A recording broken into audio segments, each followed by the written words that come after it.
Africa obviously is more infrastructure focused, given that there's still huge need for that digital infrastructure, be it fiber, data centers, the whole last mile. There's a lot of opportunities there.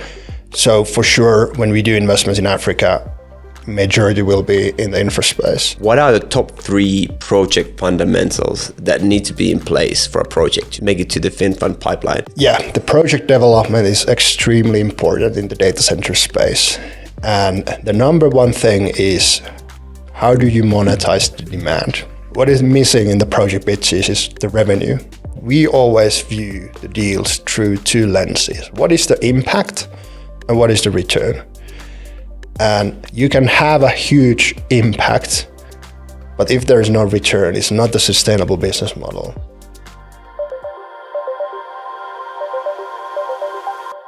Welcome back to Why Should We Care About African Data Centers, a podcast where we tackle the big questions shaping the industry. My name is Ville Wacklin, I'm your host, and today our guest is Kuutti Kilpeläinen, who is the head of digital infrastructure and solutions at FinFund. Kuutti is a seasoned investor with experience all the way from corporate banking to impact investing. Welcome to the show, Kuutti. Thank you. Thank you for the invitation. Great. So I was reading through your LinkedIn when I was, doing a bit of research for the session, and I realized that you weren't always working for development finance, but more on the corporate side. That's right. So what made you do the switch to the other side of the fence? Excellent question. Where do we start? But okay, obviously in the Nordics, when I was doing corporate banking there, sustainability was already a big topic, and there was green bonds being issued, sustainable loans, and so on. Then I moved to Hong Kong, working in investment banking there at Citibank. I was part of the task force there to set up an ESG advisory for the investment bank for the Asia Pacific region. And that's when I probably got more into the whole sustainable investment landscape, trying to understand how it's done in emerging markets, how it differentiates from Western Europe, for example. And that's probably the first time I really got into the impact side of things. Then COVID happened, I had to relocate back to Finland. That was a time when FinFund was setting up the strategy for this sector.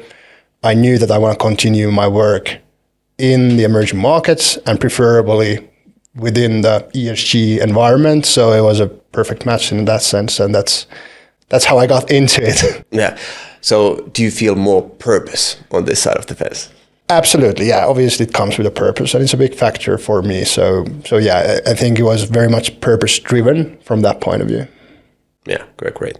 So what is FinFund and what are you doing in this sector? And by this sector, I mean digital infrastructure. Right. So FinFund, we are impact investment fund, managing capital from the government of Finland, and in addition to government capital, some institutional money as well. So we have a mandate to do impact investments in emerging markets globally, growth stage investments in Africa, Southeast Asia, and Latin America. We are sector agnostic, so digital sector is I would say it's the priority for us, but then in addition, digital sector, we cover also renewable energy, financial institutions, agriculture. But as said, digital is really the strategic focus area for us. We invest throughout the digital value chain, so from the critical communications infrastructure, be it subsea cables, fiber, data centers, towers, go into last mile connectivity, and then enabled by all of this is the tech end of the value chain. So then we're investor in fintechs, insurtech, agri-tech, you name it, disruptive high-impact companies. So that's who we are, where we invest, but the key is we are a growth stage investor in emerging markets globally. Great. We'll dive into the learnings and experiences later. But first, I heard some rumors that there's some updates going on at FinFund. You have a new instrument, as I understood. Yeah. So would you like to speak about that? Yes. So as a part of, I mentioned that we are managing capital from the government, but increasing the institutional money. So what we have now done is we raised a private equity fund where FinFund is the general partner. We're managing the fund, and the investors consist of both public and private sector institutions. So we did the first close a couple of weeks ago with 80 million euros. And now the plan is to have the second close in the beginning of next year, mid next year, with the fund target size of 150 million. So the private equity fund is now a product where we can pool capital from different sources and offer a product that does real impact investment for profit in emerging markets. And this is something that has not really been available in the past. So we are filling a white spot there and also finding the interested parties that want to be more active in this sector, specifically in emerging markets.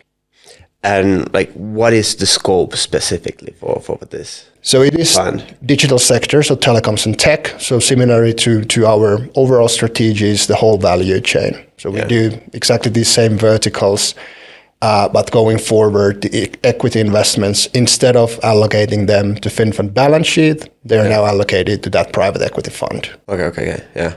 And within that value chain, do you prioritize some subsectors over others? Yeah, there's regional differences, I would say. So we have the global mandate. So Africa obviously is more infrastructure focused, given that there's still huge need for that digital infrastructure, be it fiber, data centers, the whole last mile. There's a lot of opportunities there. So for sure, when we do investments in Africa, majority will be in the infra space. Then if we look Asia, where the infrastructure is more developed already, or the projects are already out of our scope, then it's more tech focused. So how do we bring the digital solutions to that digital infrastructure? So that's for Asia. Then LATAM, I would say it's a bit more mixed, given that Latin America consists of very different type of countries with different type of needs. So we can be relevant both in infrastructure as well as the solution side, depending on country and opportunity. But the key for us is that we can be opportunistic. We're not excluding categorically anything, but knowing the realities of the markets, that's really driving then where we invest. Okay, great. So let's do a few top 3 lists. For the companies building, project developers out there building, what are the top 3 project fundamentals that need to be in place for a project to make it to the FinFund pipeline? And now I think the scope, let's get it as close as possible to data centers as possible. Data centers, right. Yeah, the project development is extremely important in the data center space.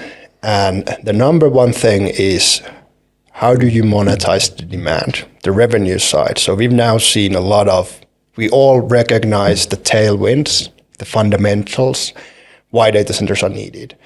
What is missing in the project pitches is the revenue. Like, we can't wait for X number of years for that demand maybe to come. So the number one thing is that the demand needs to be monetized. There needs to be reliable revenue projection there.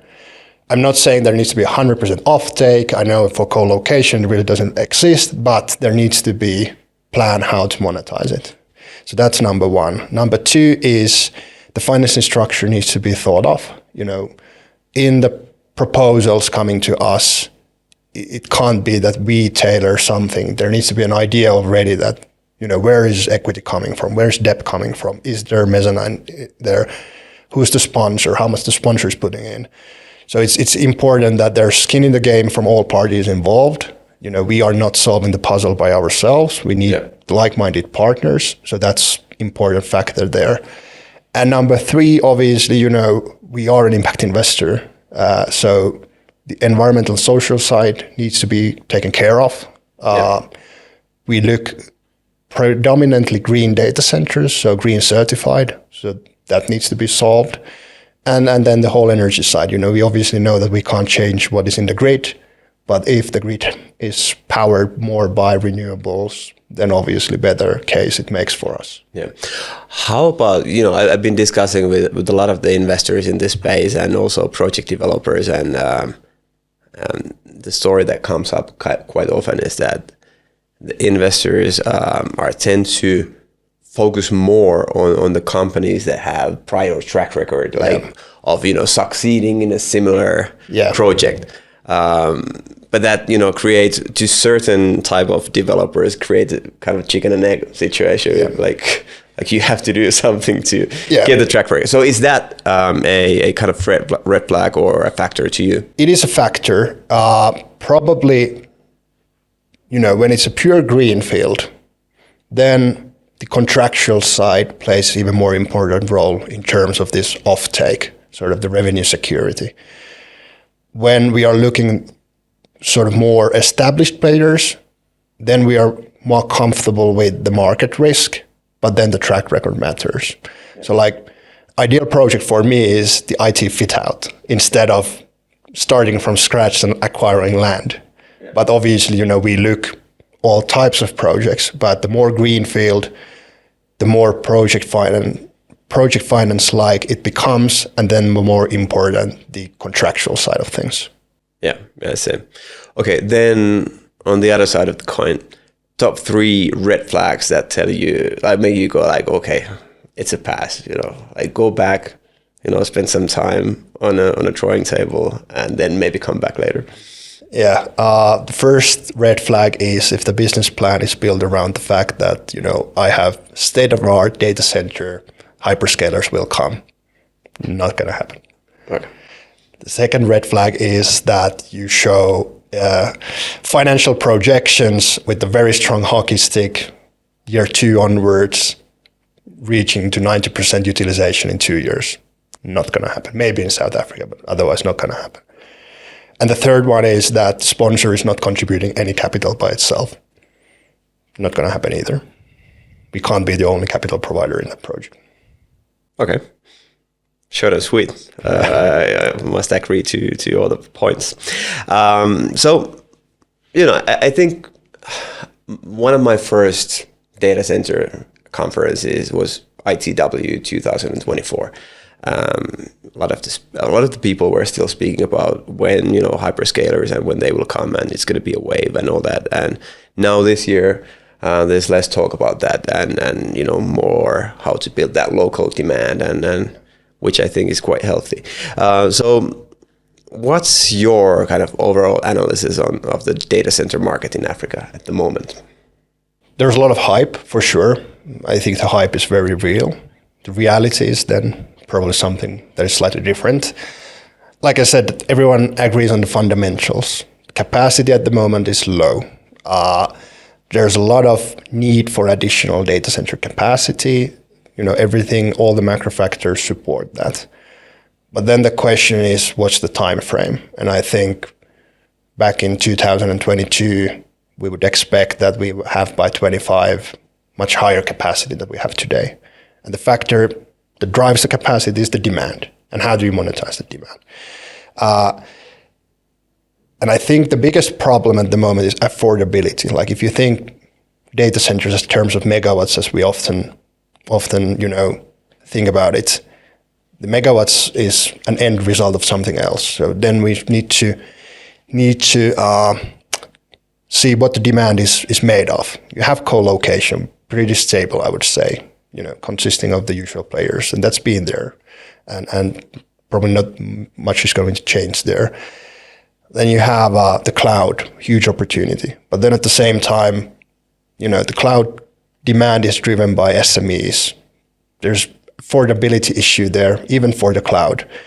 Cloud is somewhat driven by consumers, but if you can't afford a proper handset, how can you afford a proper cloud? So you're not going to use cloud. Then, you drill down, what else drives the demand? Obviously eyeballs, but the cost of proper high-speed internet connection is still very high, and fiber is not well available. Fixed wireless is not well available. So actually the problem needs to be solved from the last mile, closer to consumer, and that will eventually drive the demand. It's not the other way around, that you have a huge state-of-the-art facility ready to cater whatever demand. Even in Europe or Finland, the demand didn't occur overnight. It started somewhere. You had cabinets with a couple of racks. Eventually you start building up. So it will take time. And I think we're now recognizing that it will take time here in Africa as well. And there's been a lot of hype around hyperscalers coming in the continent. The hyperscalers, even though they're big, they have limited pool of capital. So they're going to look where they're going to make the biggest return. And I guess as of today, they prioritize anything AI. But for Africa, there's no AI application usage as of now. There's no training facilities for AI. So obviously the capital will be prioritized in the regions where the return is higher at the moment. So, there are quite a few things to be considered, but the fact is that eventually the capacity will take up. But what is the time frame? That is a bit unclear. And what is the route to exactly. like the journey? Exactly. And what needs to happen before. But I think overall the discussion about local demand and how to really spark that is in my mind the right direction. And a good friend of mine, Ben Roberts, described on Monday one of the problems that, as you mentioned, that a lot of the customers here who have the smartphone in Kenya, for example, those young people who are dealing with it, they are storing all their data on the phone, not on the cloud, because they cannot afford it. It's still too expensive for them to connect it to the cloud. So I guess there needs to be more affordable models. Yeah, exactly. For the common people as well. It starts from affordability, first of all, affordability of the connections. Connections need to be more widely available. Affordability then of the solutions, be it financial solutions, the cloud itself or whatever. And then ultimately cost of capital. Yeah. Because, cost of capital in Africa is much higher than elsewhere, so that your return will be lower. And if you are a global company, you do take into account the cost of capital in different regions and deploy based on that. Exactly. So let's talk about DFIs. Sure.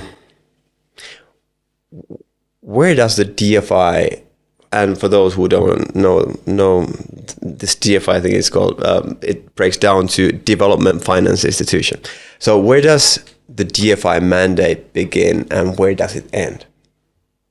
Yeah, obviously I don't want to speak on behalf of my owner, which is the Foreign Ministry of Finland, but that's where the mandate starts, sort of what is the development policy for the country. Yeah. And that dictates sort of the steering for the development finance institutions. That sets sort of the big picture, like where do we want to prioritize, what is important for us as a development, this is a wider topic. Yeah. And then obviously that is implemented into the strategy of the development finance institution, the overall organization strategy. And from there, it's drilled down to the investment strategy. And the question, where does it end? I guess you mean like, where should we be involved? Like, is it fine to, like, it's very clear that if you finance smallholder farmers, there's a real impact and Well, I think that's one thing, but then on the other hand, which market is developed enough that it doesn't need a DFI anymore? Yeah, there's different ways to look at that. One is to purely, look the data. We have the OECD classifications for countries. You have the least developed countries, clearly development money is needed. You have lower middle income countries, still needed. You have upper middle income countries, and I guess that's where the discussion starts. Wait a second, it says upper middle income. Why is development money needed? But then let's take an example of South Africa, upper middle income country. But I guess we can all agree that there are serious development issues in the country and there's not enough capital to solve that. So we probably wouldn't go there to finance. We wouldn't go there and finance a coal plant, obviously, even though energy is needed. Yeah. But then at the same time, in the digital sector, township fiber, perfect play for a development finance institution, involves quite a lot of risk, which traditional financial institutions are not willing to take. Yeah. So that's where we can still be very relevant and have a real impact. Yeah. So I wouldn't just stare the country classifications, but try to understand sort of what's going on in that country and what type of inequalities there are. Yeah. So by design, do you feel like DFIs are kind of obliged to take more risk than your kind of commercial? We should be taking more risk. We have the catalytic role in deals. We bring additionality in terms of capital and also the impact side. So we should be comfortable taking more risk.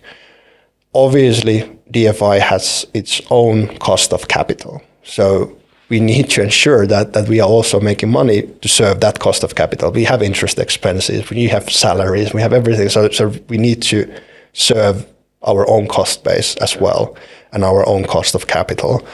But the cost of capital tends to be lower than for the traditional bank that is equity financed and issuing rated bonds. So, because of that difference, I think we can afford to take a bit more risk. But still, in the end, this needs to be for profit. Yeah. And the deals that are successful need to compensate the ones that are not.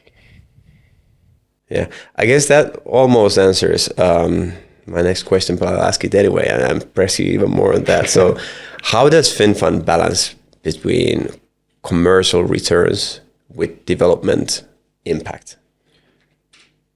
I think that there is no difference between those two. Like, we always view the deals through two lenses. What is the impact and what is the return? And you can have a huge impact, but if there is no return, it's not a sustainable business model. And that impact is quite short-lived. So it's not sustainable, it's not long-term. So the impact is something we assess very carefully. But then if there's no return on that, no profit, the impact wouldn't be there. So that's the starting point. And that's why I say they'll go hand in hand. And they're equally important. You can't really have one without the other. And especially, like, let's say digital sector, we do township fiber. The impact comes from there that you connect more people to more affordable internet. You need capital to do that. The service itself needs to be successful for that impact to be made in order for you to roll out the network more widely. And as you roll out it more widely and it is successful, you will have the return. So there is no difference there. It's the commercial and impact side are the same. Okay, so it's kind of like just the lens, the perspective from which you come into the business. Okay, so let's do a bit of a pessimism versus optimism. So when you think about African digital infrastructure and I guess Africa in general, what makes you worried next 5 to 10 years? I think the biggest worry is the overall macro situation when it comes to FX. Usually the things fail or succeed, or they fail because of something happening with the currencies. All of a sudden, even though you're growing fivefolds in local currency, but the local currency depreciates by 80%, it's really hard to make any dollar returns. So FX is what worries me definitely the most. And it's not digital sector specific, it's just investment specific. Yeah. And are there any kind of mitigation strategies to the currency risk? Yeah. Local currency availability is the number one mitigating factor. We don't really have that local currency capability, but at the same time, the local banking sector has, so we need to ensure that there's liquidity in the local banking sector that can tackle the needs for the local currency. So that's probably the biggest thing, that how can we increase the local currency liquidity in the markets so that you're not completely exposed to whatever happens with the dollar rate. Yeah, this is probably a bit of a macro question, but what can countries, governments on the continent do to try to stabilize their currencies? I think there are a number of issues in the countries where we operate that the government can or cannot solve. But in a way, many of these issues start with policies. Policies that allows capital movements, provides stable operating environment. There's no one quick fix to it, but the governments do need to play a role. And we are private sector financiers, so we can't go there and start throwing money on government problems. the problems need to be solved through policies and other routes. Yeah. So what about? Let's talk about hope. What makes you hopeful about this market over the next 5 to 10 years? Yeah, so as mentioned, sort of the fundamentals. We have young, growing population that is becoming digital savvy. The digitalization, be it on the financial industry, agriculture, you name a vertical, there's a digitalization ongoing. So that combined with the young, growing population, the growing middle class, higher education, sort of everything's pointing out to the fact that there will be a lot of demand for digital solutions, for digital infrastructure in this continent, and the starting point is very low. So it's inevitable that this will take off, and it has already taken off. But like the growth will be quite impressive in the future. And I guess the timeline is something that is kind of impossible to predict. Yeah, I mean, it depends on a number of things. Like how much capital there is available here, where the capital is coming from, because the growth won't be there.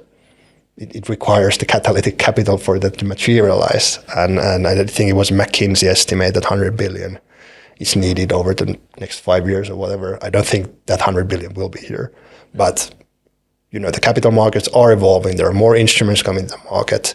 I think we understand better that not one institution or type of capital can solve the whole issue. So, it's DFIs, pension funds, private equity, private credit coming together and sort of allocating capital to digital sector. Because I think there's also an allocation problem at the moment on the DFI side, on the pension side, on the private equity side. That traditionally, digital sector has not really been a priority, but that is now clearly changing, and I'm sure that more capital will be allocated to the sector. So it doesn't have to be completely fresh new capital coming in the region, but also allocating that existing capital different.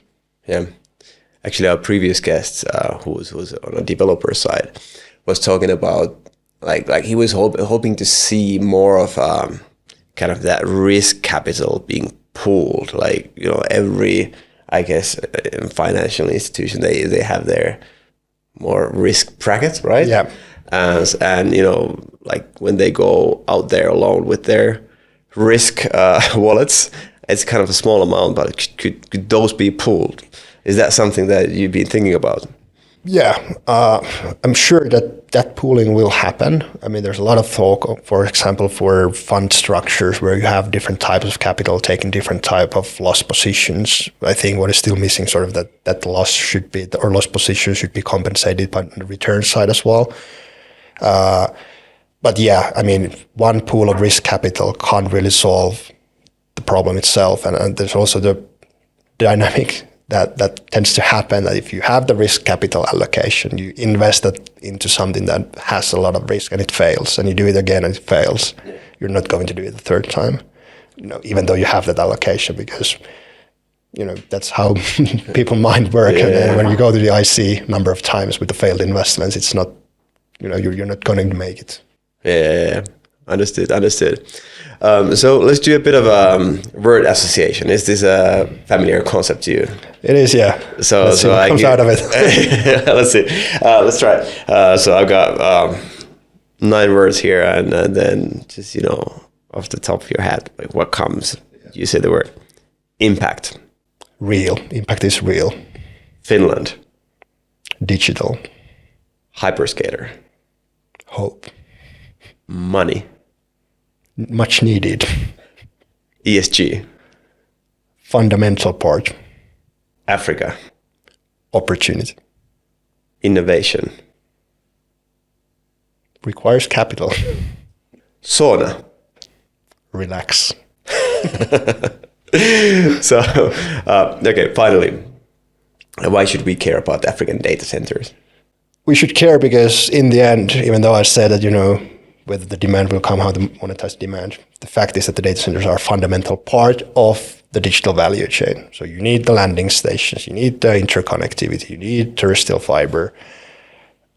Everything is pooled in the data center. So, it's such a fundamental piece of affordable, reliable, high-speed connections, which make the foundation of the economies. So yeah, data centers, we should care. African data centers, we should care more. Okay, thank you, Kuutti. It was amazing to have you on the show. Thank you, Ville. Cheers. Thanks. This podcast is part of the Data Governance in Africa initiative, helping the African Union shape data policies, enable cross-border data flows, and build secure, sustainable digital infrastructure. Funded by the EU and 5 member states, it supports a unified digital market in Africa.